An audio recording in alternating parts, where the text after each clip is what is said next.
الرحيم اللهم صل على سيدنا ومولانا محمد صلاة تخرجني من ظلمات الوهم وتكرمني بنور الفهم وتوضح لي ما أشكل حتى يفهم إنك أنت تعلم ولا أعلم إنك أنت علام الغيوب اللهم صل وسلم وبارك على سيدنا ومولانا محمد وآله النور المذهب للنسيان بنوره في كل لمحة ونفس عدد ما وسعه علم الله.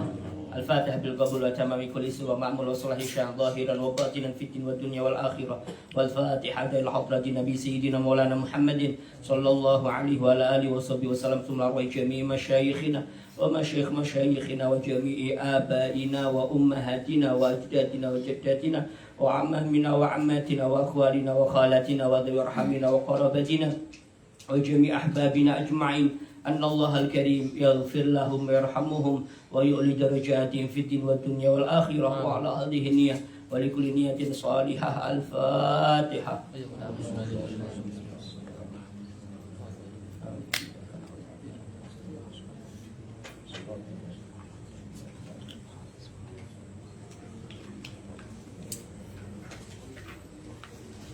Bismillahirrahmanirrahim. Alhamdulillahirabbil alamin wassalatu wassalamu ala asyrafil anbiya'i wal mursalin sayyidina Maulana Muhammad wa ala alihi wa sahbihi ajma'in. Subhanallah walhamdulillah wa la ilaha illallah wallahu akbar wa la hawla wa la quwwata illa billahil aliyyil azim. Adada kulli harfin kutiba yuktabu abadal abidin wa jahrad dahirin. Subhanaka la ilma lana إلا ما علمتنا إنك أنت العليم الحكيم. رب اشرح لي صدري ويسر لي أمري واحلل عقدة من لساني يفقه قولي بجاه النبي والصحب والآل. أما بعد، فقال المصنف حفظه الله ورعاه ونفعنا به وبعلومه في الدارين آمين إلى أن قال مسائل في لبس الحرير. Pembahasan kita Bapak-bapak sekalian yang sama-sama dimuliakan dan dirahmati oleh Allah perihal beberapa masalah di dalam memakai harir sutra. Disebutkan di sini yang pertama kata beliau antara perbedaan antara al-qazzi wal ibraisam atau ibraisim. Intinya dua-duanya itu adalah sutra.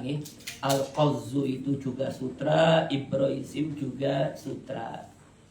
Keduanya memang dari harir sutra. Cuma bedanya kata beliau annal ibraisim. Namun ibraisim atau sutra yang dinamakan ibraisim itu adalah huwa ma nasajathu ad-dudatu wa kharajat minhu wa hiya mayyitatun. Yaitu sutra yang keluar daripada ulat tersebut, namun tatkala keluar sutra tersebut maka ulatnya itu dalam keadaan mati. Jadi dia dalam keadaan mati dengan mengeluarkan sutra tersebut. Ini namanya ibraisim. Namun atau al-qazzu, yang kedua adalah al-qazzu. Kalau al-qazzu itu berbeda dengan yang pertama, yaitu sama seperti tadi yaitu kan ini daripada ulat daripada ulat. Jadi intinya keluar sutra tersebut sedangkan binatangnya atau ulatnya tadi dalam keadaan hayyatun, masih hidup. Demikian ini perbedaannya. Sehingga ya sebetulnya dua-duanya sama-sama sutra, cuma perbedaannya semacam itu. Antara yang satu itu tatkala mengeluarkan sutranya dalam keadaan mati namanya ibraisim, namun tatkala hidup binatangnya masih, maka namanya adalah al-qazzu. Demikian qazzu. Ini biasanya yang sering dipakai oleh para raja-raja. Demikian Kemudian saudara sekalian, yang kedua permasalahannya adalah hukmut thawbi al-murakkabi min haririn wa ghairihi. Maka bagaimana Bapak sekalian hukum pakaian murakkab itu yang tersusun, yang di dalamnya itu ya ada campuran min haririn daripada sutra wa ghairi dan yang lainnya. Maka apabila kita pakai pakaian, yang pakaian tadi itu murakkab tersusun atau terbikin terkumpul dari sutra dari, kan tidak boleh sutra ini, tapi dengan yang lainnya, maka bagaimana hukumnya? Maka kata beliau, yahillu lubsuhu, halal boleh maksudnya memakainya, tapi tentunya illam yazid waznul hariri alal akhar, selama timbangan atau beratnya sutra tadi itu tidak melebihi timbangan bahan yang lainnya. Demikian nggih. Jadi kalau beratnya, setidaknya beratnya sutra tadi itu di dalam komponen baju tadi tidak melebihi yang lainnya. Jadi kalau seumpamanya sutra sama katun, seumpamanya tercampur daripada dua bahan ini, maka sutranya itu tidak boleh melebihi beratnya yang bahan dari katun. Kan demikian ya, mungkin 40%, 30% atau bahkan di bawah itu. Kan demikian ya, ini beratnya ya. Tadi saya katakan persen, pokoknya beratnya sebetulnya. Beratnya. Kemudian kata beliau, fal ibratu bil wazni, maka patokannya itu dengan beratnya ya. Beratnya timbangan, la bil misahati wa duhur, bukan dengan meteran. Kan terkadang mungkin karena ini berupa kain, mungkin bisa jadi dari sutranya itu lebih panjang, bukan dari situ patokannya, ukurannya. Atau dengan duhur itu nampaknya, kelihatannya banyak sutranya, enggak dari situ. Jadi patokannya dengan pokoknya timbangannya itu lebih berat, berarti enggak boleh. Kalau tadi itu lebih ringan, berarti boleh. Demikian ya. Famadamal hariru aqallu waznan aw musawiyan fala yahrum, maka selama harir tersebut, sutra tersebut itu lebih sedikit timbangannya, beratnya, aw musawiyan, atau setidaknya maksimalnya sejajar sama 50-50, 50% mungkin beratnya maka fala yahrum, tidaklah haram yang semacam itu. Begitu juga kalau mungkin ragu itu dalam arti gini, kayaknya beratan sutra, tapi ragu. Nah, antara dia tidak yakin masih, yaitu keraguan dalam hatinya. Kalau ragu tidak apa-apa. Bedanya kalau memang sudah yakin, kayaknya beratan sutra ini sudah ditimbang, ini real, ini nyata. Beratan sutra, oh kalau kayak gitu tidak boleh dipakai pakaian tersebut. Demikian ya. Kecuali kalau dalam keadaan yang darurat, yang kemarin kayak gatalan itu beda lagi, udisan itu beda lagi, karena itu dalam keadaan darurat. Tapi kalau dalam keadaan normal, maka tidak boleh memakainya bagi seorang laki-laki. Demikian nih. Kemudian sekalian saya lagi di sini, hukmu at-tatrifi bil harir. Hukum tatrif di dalam pakaian ya, dengan menggunakan harir. Tatrif itu apa sih? Tatrif itu kayak membuat hiasan lah nih di dalam pakaian. Maksudnya apa? An yaj'ala tarafat thawbi, yaitu seseorang menjadikan ya ujungnya pakaian itu hariron dengan sutra. Ujung-ujungnya aja dikasih sutra. Motifnya lah bahasanya ini kayak hiasan nih. Maka bagaimana sekalian? Apakah boleh yang semacam itu? Ya bahan yang dipakai itu sebenarnya dari katun juga sebetulnya, cuma motifnya aja, ujung-ujungnya aja itu dari harir. Maka kata beliau, fayahillu, maka tidak apa-apa, halal untuk memakainya, tidak masalah, tidak diharamkan. In kana ala qadril adah, apabila itu semuanya masih seukuran dengan adat kebiasaan. Intinya tidak melebihi, secara adat mengatakan ini tidak berlebihan, demikian, maka boleh, tidak masalah. Wala yadurru ziyadatu ala arba'i asabi'a, maka tidaklah mengapa, tidak membahayakan, maksudnya tidak haram memakainya. Walaupun tadi hiasannya tadi itu, motifnya tadi itu sekalian melebihi 4 jari, tidak apa-apa. Au ala wazni baqiyati thawbi, atau mungkin ukurannya ya lebihan daripada ukuran baju. Intinya tidak masalah yang semacam itu sekalian Intinya kalau itu hanya sekedar motif atau hiasannya saja. Kemudian yang keempat ini sedikit berbeda. Kalau yang keempat itu adalah tadriz min harir. Apa hukumnya tadriz daripada harir sutra ini? Tadriz itu kalau tadi kan berupa kayak ya di ujung-ujung pakaian sebagai hiasannya atau motif-motif untuk memperindah, tapi dari sutra. Nah, kalau yang nomor 4 ini ya mungkin wad'u qit'atin min haririn khalisin ala thawbin, yaitu meletakkan sepotong daripada ya sebenarnya motif juga ini. Kalau tadi itu kan, kalau yang nomor 3 itu di bawahnya di bawahnya itu kayak hiasannya itu dikasih ujung-ujungnya itu sutra. Kalau nomor 4 ini kayak motif ditempel-tempel gitu karena ini bahasanya wad'u qit'atin, meletakkan sepotong daripada harir sutra khalisin yang murni betul-betul sutra ala thawbin, di atas pakaian. Maksudnya di atas pakaian, di atas ya pakaian yang halal bagi kita ya, seperti kain katun selain daripada kain yang terbuat daripada sutra. Maka kata beliau fayajuz, maka juga sama boleh, tapi dengan syarat alla yazida arduhu ala arfi asabi, dengan syarat sekiranya lebarnya itu tidak melebihi 4 jari. Wa alla yazida wasnuhu ala wazni baqiyati thawbi, dan syaratnya timbangannya tidak boleh melebihi timbangan ya kain yang lainnya. Ini wazni baqiyati thawbi, ya ukuran daripada sisa daripada pakaian tersebut. Intinya tidak boleh melebihi itu. Tidak boleh melebihi itu. Kalau cuma sedikit-sedikit aja ya tidak mengapa, asalkan tidak melebihi 4 jari. Demikian nih sekalian, itu tadi perihal masalah ya sutra, demi memakai sutra. Tapi kalau bagi perempuan jelas bolehnya nih. Kama qala sahibu safati zubat wa haramu ala rijalil asjada bin nasji wa tamwihi la halas soda wa khalisal qazzi awil hariri aw ghaliban illa ala saghiri. Kemudian saya lanjut di sini. Di sini disebutkan perihal masailu fil libas, beberapa masalah di dalam libas, pakaian secara umum. Kata beliau sedikit membahas tentang khotam. Khotam itu cincin ya. Kata beliau, yusannu lirajuli at-takhattumu bil fiddah. Sunnah bagi laki-laki untuk memakai cincin bil fiddah dengan terbuat daripada perak. Malam yazid waznu ala qadril 'adah. Selama timbangan atau beratnya perak tadi itu tidak melebihi kebiasaan adat. Maka disebutkan di sini kebiasaan adat itu seberapa sih? Yaitu 2,5 kilogram seumpamanya ya, kalau itu ya berat nih. Kalau di sini disebutkan catatan kaki nih. Kalau catatan kakinya disebutkan 2,5 kaloin, berarti kilogram ya. Kalau 2 kilogram ya tangannya ya tidak mampu juga nih. Tapi yang jelas ya berlebihan ya. Kalau semacam itu berlebihan, intinya kalau masih di bawah itu tidak mengapa. Ya normal-normal aja lah nih.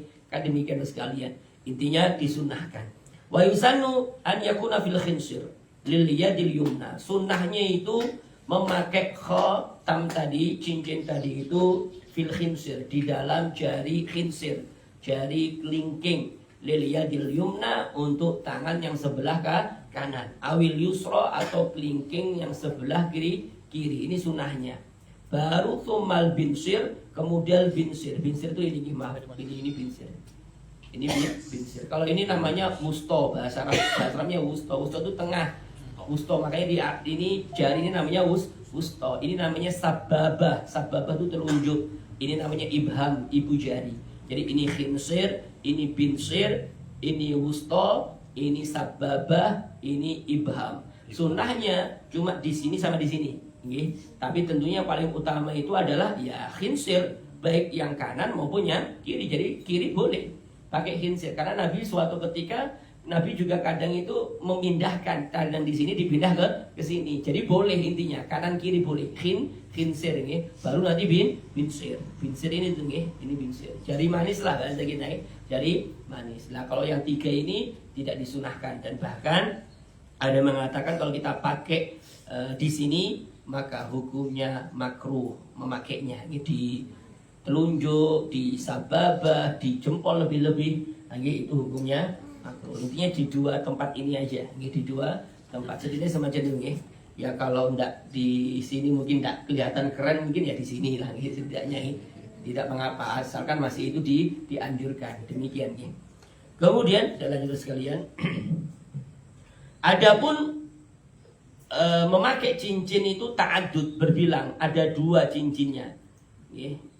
Fi waqtin wahidin fa yahrumu inda Ibnu Hajar. Adapun berbilang cincinnya sekalian ya, di dalam satu waktu, fi waqtin wahid, di dalam satu waktu, maka ada mengatakan hukumnya haram, ada mengatakan hukumnya makruh. Intinya ya satu-satu aja. Tapi sebenarnya kalau toh ada 2, kita lihat orang pakai 2 ya tidak mengapa gitu ini. Setidaknya hukumnya tidak sampai haram, karena ada pendapat yang membolehkan. Walaupun nanti ada mengatakan yang tidak boleh itu kalau dari satu tangan ini 2 atau berlebih. Ini satu tangan ini, satu yang kanan ini ada 2 atau ada 3 atau bahkan semuanya ada, ini yang tidak diperbolehkan.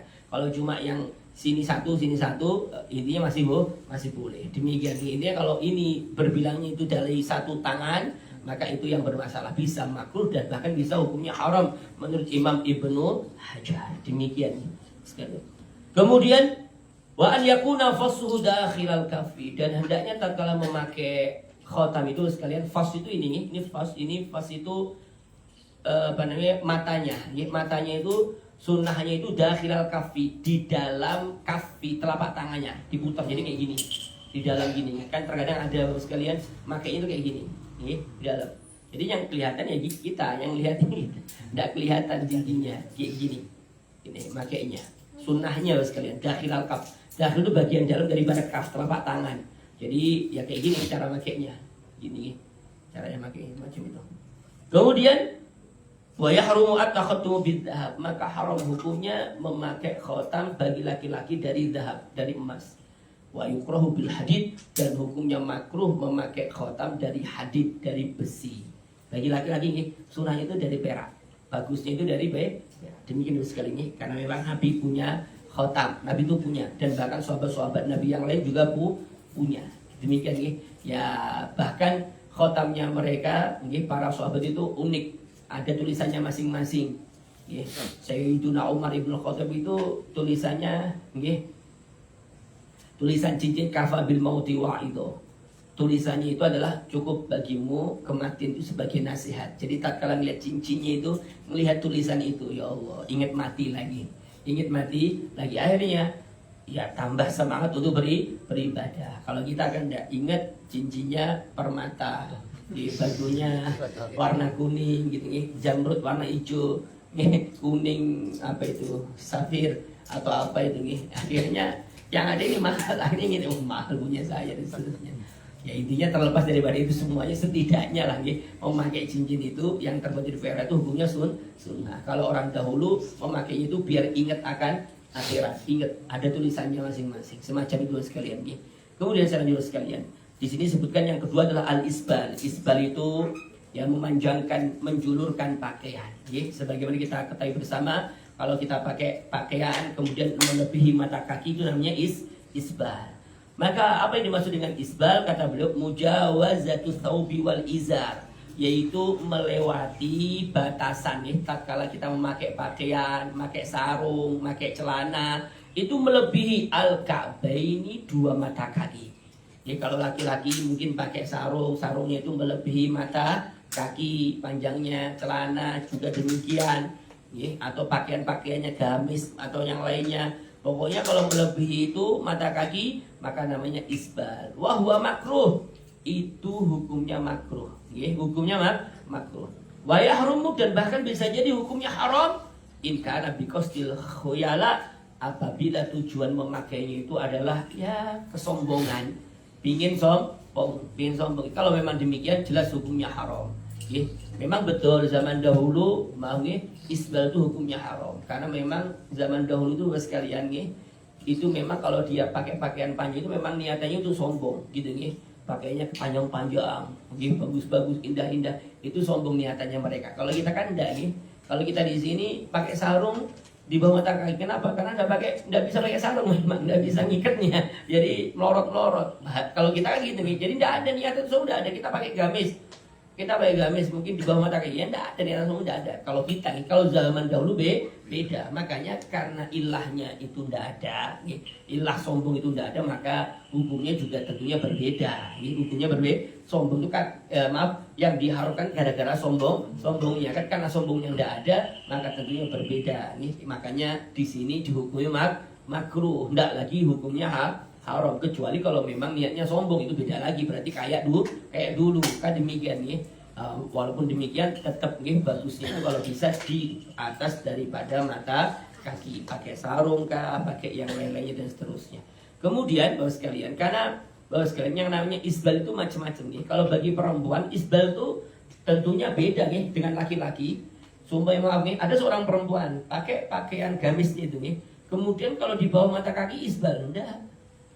Bahkan dianjurkan bagi perempuan itu memang sampai ke tanah, kena tanah memang betul-betul tertutup. Berbeda kalau laki-laki, Kalau perempuan itu kalau kena menyentuh tanah kayak kena gitu sampai kena tanah, itu bukan isbal. Itu bahkan dianjurkan. Isbalnya itu kapan bagi perempuan? Kalau isbalnya tadi itu ini tanah kena tanah nih, baru nanti melebihi sibrit, melebihi 1 jengkal. Lebih daripada itu, kalau dia lebih dari itu isbal bagi perempuan.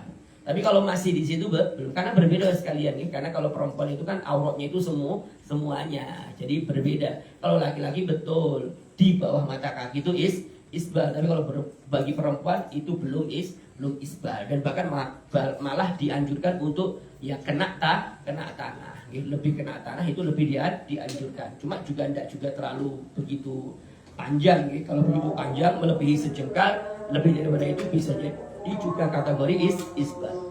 Kemudian di antara lagi sekalian, karena ini membahas tentang masalah pakaian, ada namanya imamah. Imamah itu udeng-udeng yang dipakai di kepala. Kata beliau, yusannu lubsuha lis-sholati wa litajammuli. Sunnah hukum memakai imamah sorban untuk sholat atau litajamuli, untuk tajamul, memperindah diri, penampilan. Karena memang di dalam agama itu disunahkan kita untuk memperbagus penampilan. Pakai itu. Walaupun dalam keadaan tidak sholat, tidak apa-apa. Kemana-kemana kayak para ulama mungkin kayak guru-guru kita biasanya dia kemana itu pakai imamah, tidak waktu sholat aja, tidak waktu sholat, waktu ngajar mungkin, waktu apa berkunjung dan seterusnya pakai imamah, tidak masalah. Karena memang itu disunahkan, bukan hanya di waktu sholat, tapi memang ya penampilan lah bahasa kita nih, penampilan memang dianjurkan semacam itu sekalian. Likathratil ahadits al-waridati fiha, karena begitu banyaknya hadis-hadis yang warid mengenai hal ini. Wa yusannu an yaj'ala laha adbatan. Sunnah bagi seseorang kalau memakai sorban itu, sunnah itu di belakang itu menjadikan adbatan, kayak ekornya, kayak lebihannya. Kalau kita kan biasanya sekalian pakai sorban kan ada beberapa meter gitu nih. Jadi nanti di ujungnya itu ada yang keluar nanti, ada yang keluar kayak buntutnya, kayak ekornya. Maka sunnahnya itu ekornya tadi atau buntutnya yang di kepalanya imamah tadi, la tanqusu an arba'i asabi, tidaklah boleh kurang daripada 4 jari. Ada yang keluar, wala tazidu ala dira'in, dan jangan sampai melebihi 1 dirok, 1 hasta, setengah meter. Berarti kalau kepanjangan setengah meter lebih, ya kalau setengah meter lebih, 1 meter mungkin buntutnya, berarti itu hukumnya adalah isbal. Jadi di dalam pakaian itu ada kalanya memang isbal. Pakai imamah pun ada isbalnya. Intinya tidak kurang daripada 4 jari, tidak lebih daripada setengah meter, 1 dirok, setengah meter. Lebih daripada setengah meter, ya berarti hukumnya isbal. Kalau buntutnya kecil cuma 2 jari aja, berarti ya tidak pakai buntut hukumnya. Hukumnya dia tidak pakai buntut tatkala menggunakan imamah. Karena tidak cukup, karena setidaknya persyaratan itu melebihi 4 jari. Biar kategori sunnah sekalian. Kemudian kata beliau, wa yursiluha baina katifaihi, dan hendaknya buntutnya tadi ini dia lepaskan begitu saja antara katifaihi, antara 2 pundaknya. Jadi dibiarkan gitu aja di antara pundaknya 1. Atau au ala yaminihi, atau ditaruh di sebelah kanannya, kanannya. Au ala yasari, atau ditaruh di sebelah kirinya. Itu buntutnya tadi nih, kan terkadang ada ditaruh sebelah kanan, buntutnya itu ada nih, ada juga ditaruh sebelah kiri, ada juga yang diuraikan di antara kedua pundaknya, katifaihi. Wala yukrahu lubsuha biduni albatin, kata beliau, namun tidak masalah, tidak makruh hukumnya kalau pakai imamah itu tidak ada buntutnya, tidak apa-apa. Tidak masalah. Demikian, tidak pakai buntutnya tidak apa-apa juga, tidak masalah. Maksudnya tidak makruh, tidak makruh. Demikian, itu tadi sekalian perihal memakai imamah. Imamah itu dianjurkan sekali pokoknya, dan fadilahnya banyak. Sholat memakai imamah dan sholat tanpa menggunakan imamah pun berbeda.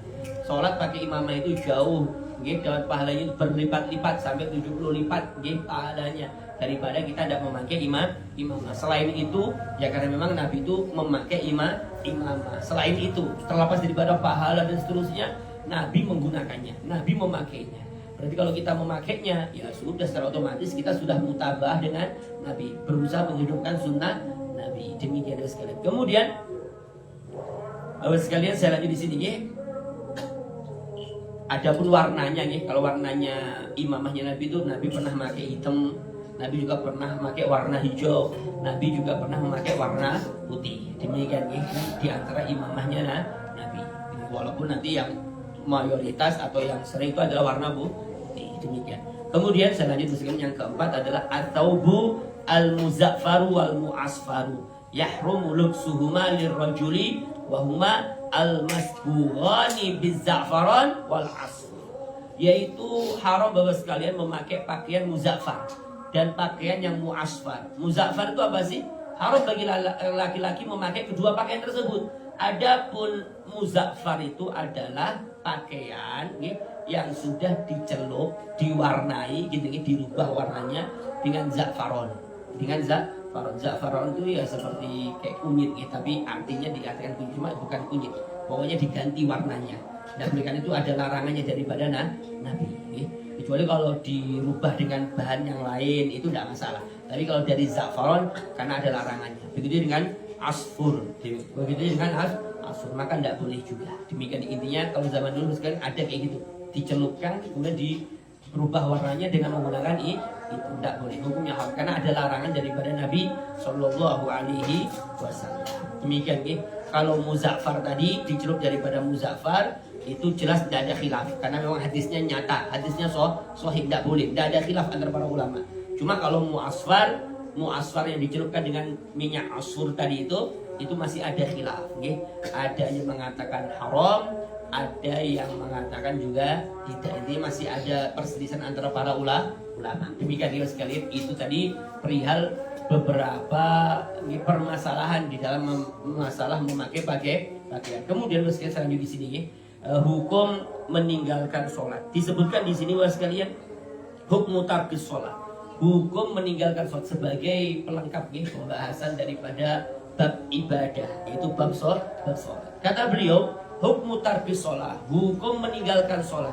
Kata beliau hukum meninggalkan sholat itu adalah min akbaril kabair, termasuk salah satu dosa yang paling besar daripada dosa besar.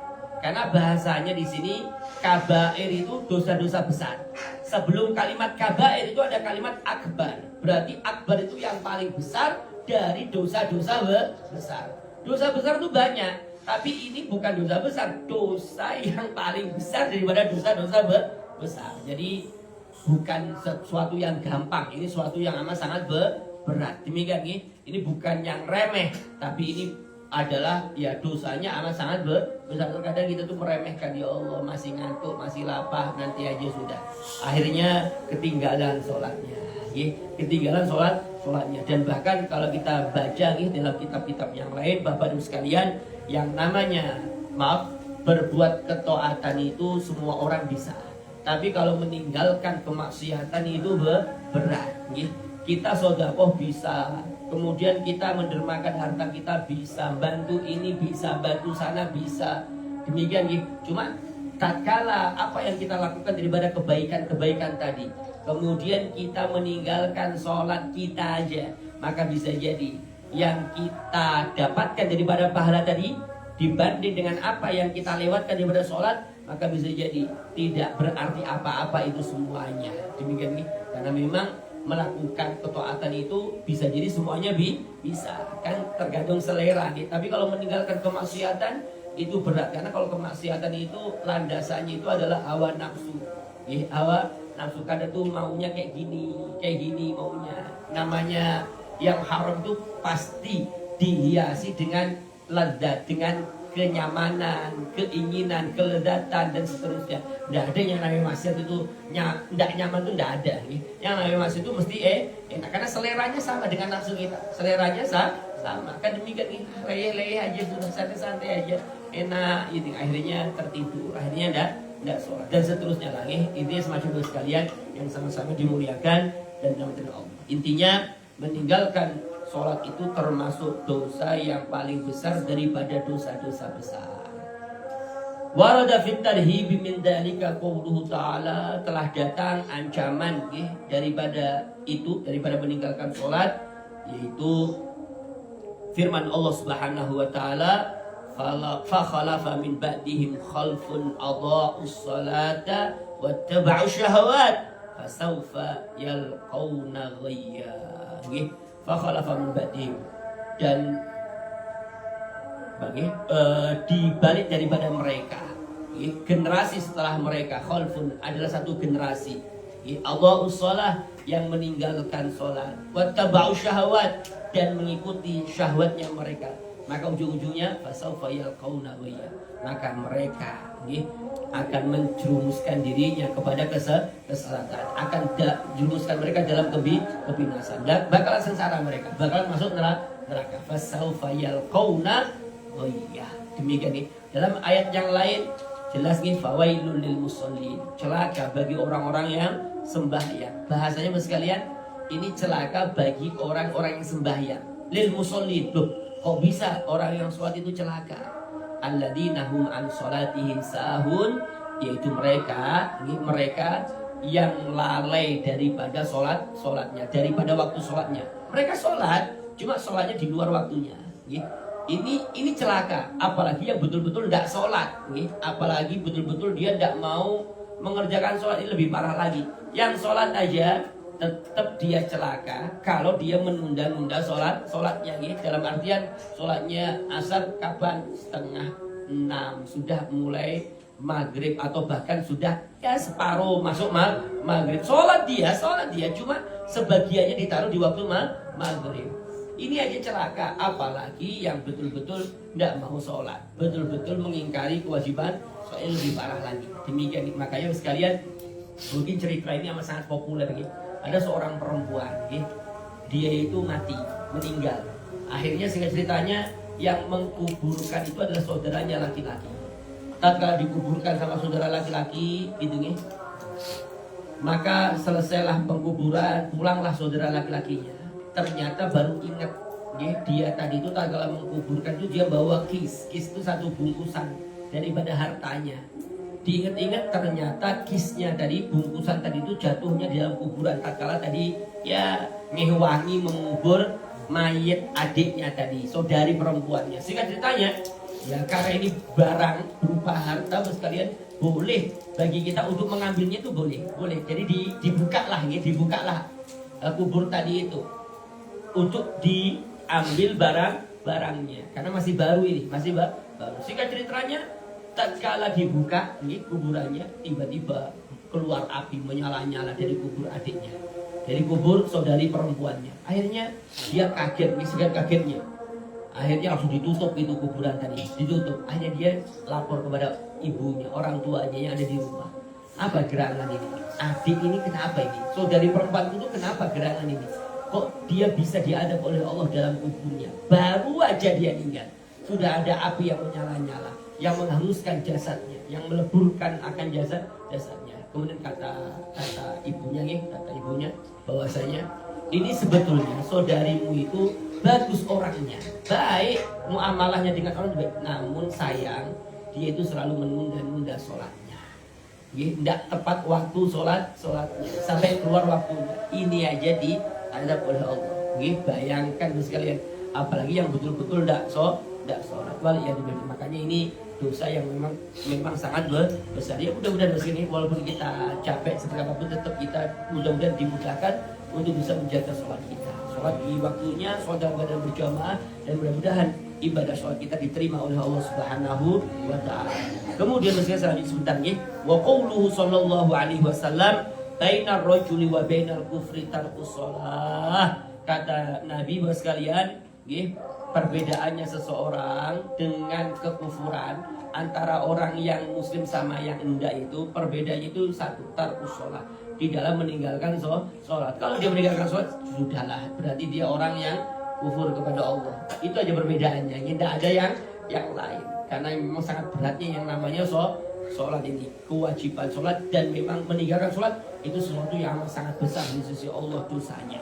Di dalam hadis yang lain disebutkan, man tarakas sholat, siapa orang yang meninggalkan sholat, laqiyallaha wa huwa alaihi ghadban.